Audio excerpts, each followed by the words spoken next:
আসসালামু আলাইকুম, কেমন আছেন বন্ধুরা? আজকে নিয়ে আসলাম রুই মাছ দিয়ে টমেটোর রেসিপি। তো চলেন শুরু করা যাক। তো আমি চড়াই দিয়ে দিলাম একটা কড়াই। এখন দিয়ে দিব পরিমাণ মতো তেল। তেলটা যখন গরম হয়ে আসবে দিয়ে দিলাম একটা রসুন, দিয়ে দিলাম পেঁয়াজ। একটু নেড়ে চেড়ে নেব ভালো করে। তো দেখতে পাচ্ছেন, এখন দিয়ে দিলাম একটা টমেটো।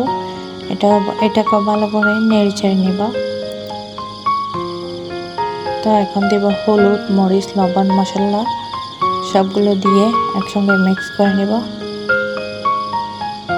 এখন দিয়ে দেব একটু পানি, যাতে মশলাটা পুড়ে না যায়।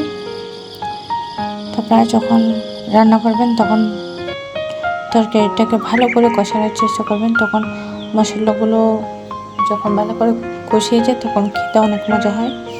আর যারা আমার ভিডিওটা দেখবেন ইউটিউবে, সবাই আমাকে একটা লাইক, কমেন্ট, শেয়ার আর চ্যানেলটা সাবস্ক্রাইব করে দেবেন। তো দেখতে পাচ্ছেন আমি এখন দিয়ে দিলাম আমার মাছগুলো।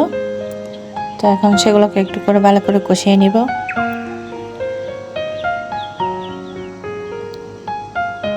তো দেখতে পাচ্ছেন আমি উপিট করে উল্টিয়ে দিচ্ছি, যাতে মাছগুলো ভালো করে কষানো হয়ে যায়। লবণটা যাতে মাছের মধ্যে ঢুকে ভালো করে।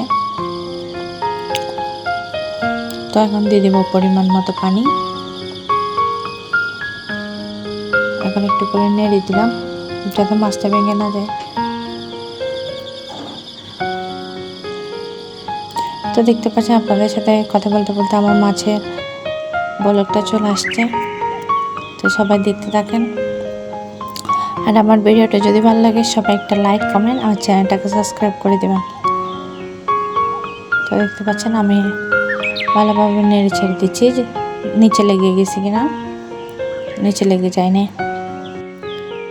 তো বন্ধুরা, আপনাদের সাথে কথা বলতে বলতে আমার মাছটা হয়ে আসছে। সবাই ভালো থাকবেন, সুস্থ থাকবেন। আল্লাহ হাফেজ। আর সবাই আমার জন্য দোয়া করবেন। আসসালামু আলাইকুম।